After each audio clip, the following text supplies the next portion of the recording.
thought, God, just talk to me, please. I need to understand your will. And so the Lord directed me to 1 Samuel. And right there in chapter 1, it's talking about Hannah, Samuel's mother. So Samuel's father, he loves Hannah.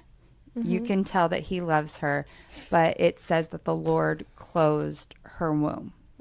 And so he has the second wife, which is very common back then, so that they could make sure to continue to reproduce and have babies. Well, Hannah's just in grief, and his second wife was so mean to Hannah, and she would taunt her. She would say awful things. So every year they would go and do these sacrifices. And how you would do it is you would take an animal. One part of the animal goes to sacrificing to the Lord. This is our sacrifice. And then the second part would go to the church, the priests, to help provide for them. And then the third, you would have this like barbecue and this celebration. Samuel's father is there with Hannah and his second wife, and Hannah's devastated. And she's just crying. And every year she's praying to God to give her a son. And this is not, it's not happening for her. Yeah. And I started crying when I first was reading this, because I felt this so much. Like, I feel like I keep praying.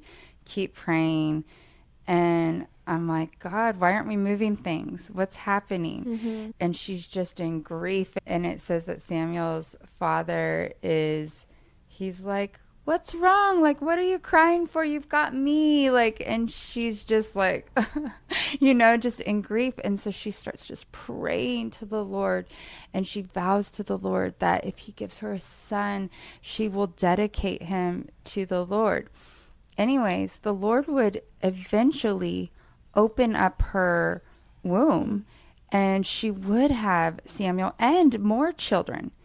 And Samuel was a prophet. Yeah. And this just gave me so much comfort, because it's like, okay, like, I just don't understand. And that's why I bring that up after reading that verse. I don't understand why God is doing, if he was human and looking through the lens that I'm looking through, it'd be like, let's do this, Lord. What's the holdup? And he's like, no, I have great plans, for you.